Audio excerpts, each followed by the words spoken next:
Yeah, yeah. This is a great setup for those signs.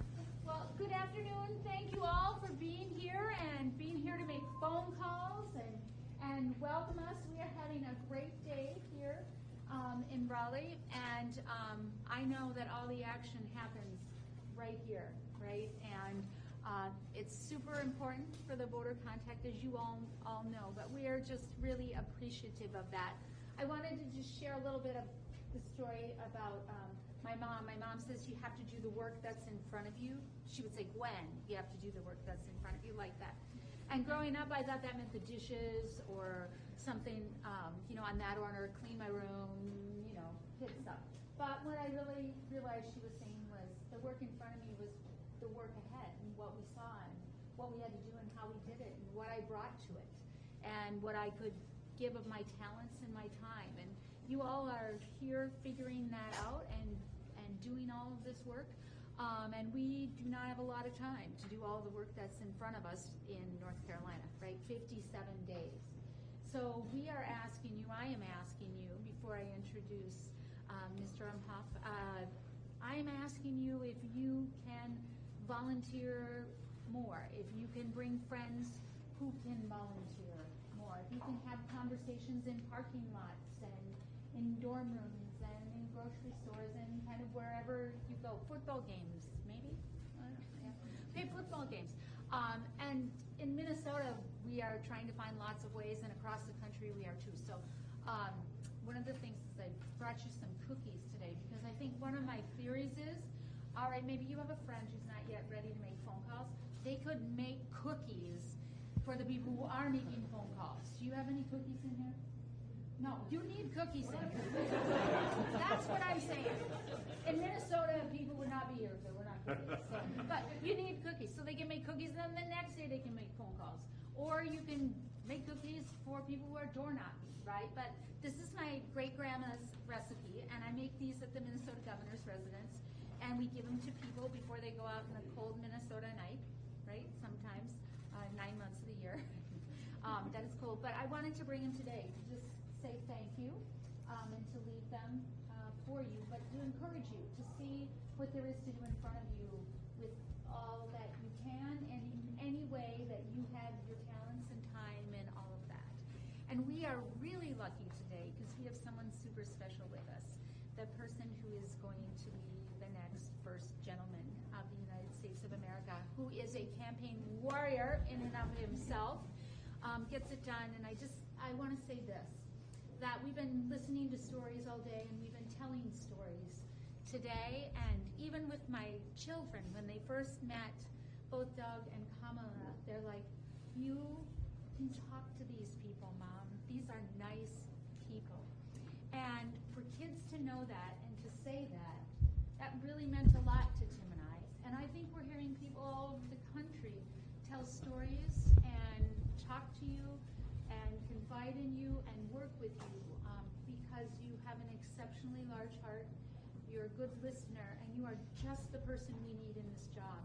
So with that, the next first gentleman of the United States, Doug Emhoff.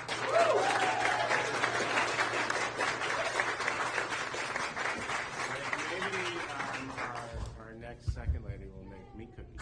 Yeah. Thank you all for being here. It's 57 days, so we are hustling since it's been 5 or 6 weeks, and I've literally just spent nonstop just traveling around this country advocating for my wife and your next president, Kamala Harris.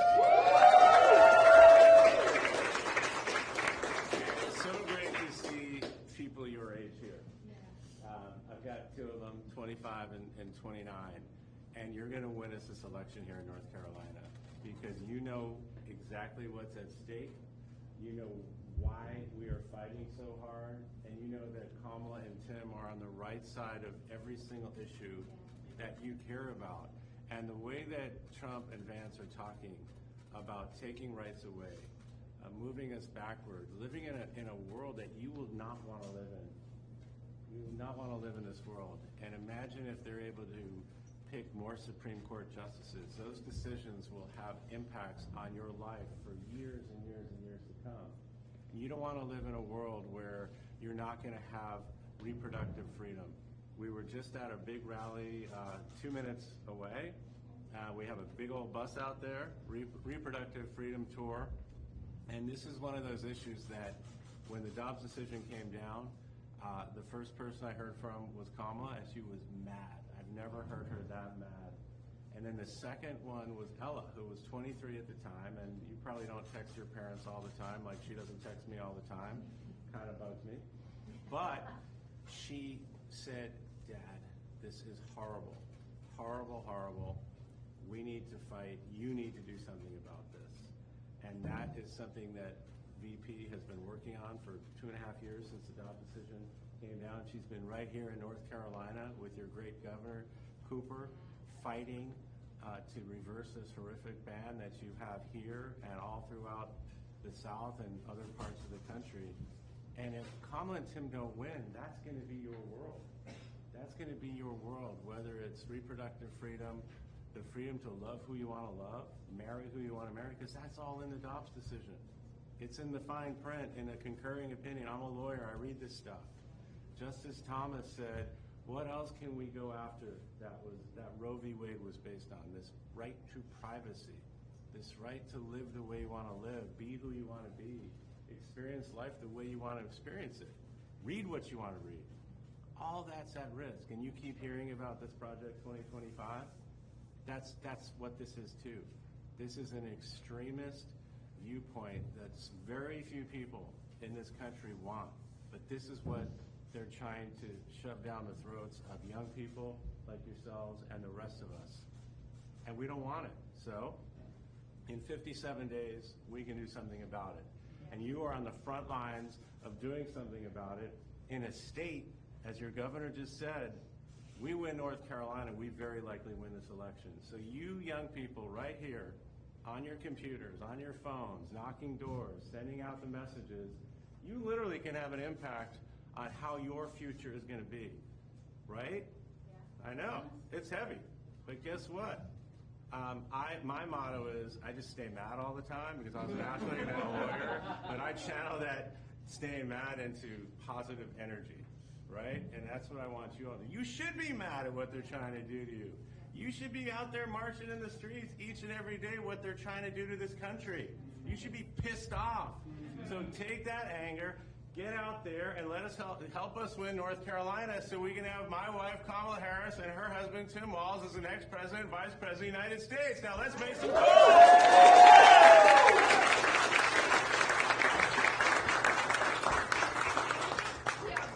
Who's getting my first call? I'm fired up. Hi, how are you?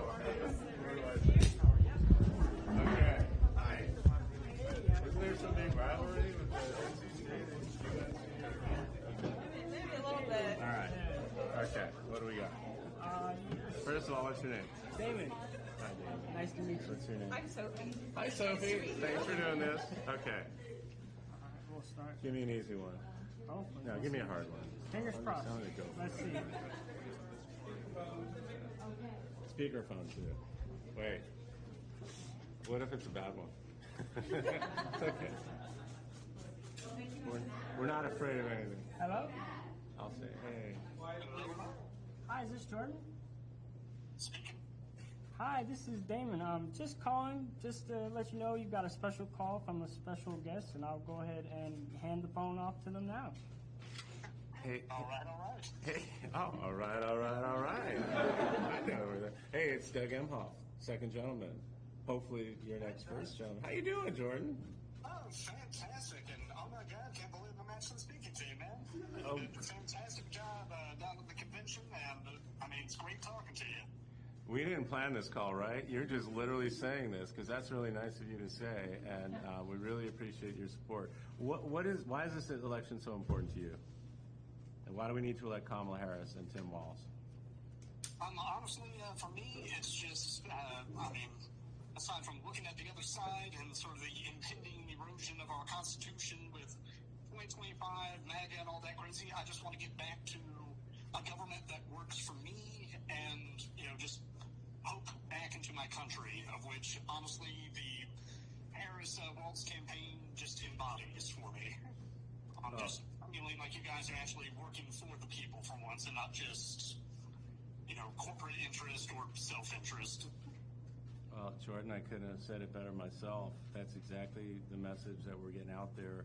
And we only got 57 more days to do it. So any help you can give us, there's lots of doors to be knocked, calls to be made, and neighbors to get registered. So let's make sure everyone's registered and gets out there early to vote. You can register and vote early here in North Carolina and help us win this state. If we can win this state, I truly believe we can win this election. So, Jordan, thanks so much. We appreciate you. Yeah, absolutely. And thank you for talking to me. And I'm out here every weekend, all the way to the end. All right. Get everyone else you know doing what you're doing, and we can actually do this thing and have the future that you're talking about. Take care, Matt. Will do. It was great talking to you. Okay. Thanks. Bye.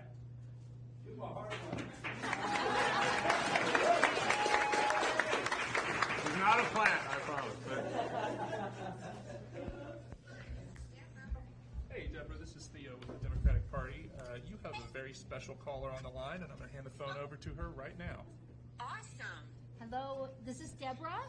Hello. This is Gwen Walz. I'm with Team Harris for North Carolina. How are you? I'm doing great. I'm sorry I missed seeing you today, but I actually was doing campaign stuff today. That's great. We'll just all keep doing our campaign stuff. But I just wanted to take a few minutes. Doug Emhoff and I are here in the call center. I wanted to reach out and thank you for all your work on the campaign. Like you said, you were doing campaign stuff. And I know that Vice President Harris really appreciates everything also, as does Tim. And North Carolina, is so important, right? Yes. Yes, ma'am. Yes. So what were you doing? What was the campaign work you were doing? Could I ask? I actually had invited some of my neighbors over, and we had, I knew some of them were interested, and we went over all the ways they can volunteer. Oh my goodness, that sounds amazing. You are like the super volunteer here. I don't know how you plan to watch the debate tomorrow night. I'm sure you're watching. Yes. But the North Carolina Dems have a volunteer appreciation watch party. And they'll have food, drinks, games, and a great time. Do you think that's something that you want? Absolutely. Okay, so here's the address. It's 119 East Hargett, Hargett Street. Yep. I'm there every Saturday. Oh, so you know right where that is. Well, that is where the watch party is, so you can get there. And and they are looking forward to seeing you. I'm not going to be watching it here, but I'm going to be watching North Carolina watch it. How about that? Awesome. That sounds great. And I hope you're getting treated well here. Oh my goodness. I might just move in. It's so great. That's awesome. It's so great. Yeah. Thank you for taking the time to call me. Yes, for sure. And I'll be keeping all of you in my prayers. Well, thank you so much. And I know you know what's at stake in this election. Yes, You're clearly articulating that to everyone, and we can't thank you enough. So let's go. Absolutely. Let's fight, because when we fight, we win. So have a great time. Thanks so much. So nice to talk. So nice to talk to you. Thank you. Thank you, Gwen. Bye-bye. I've done a lot going on.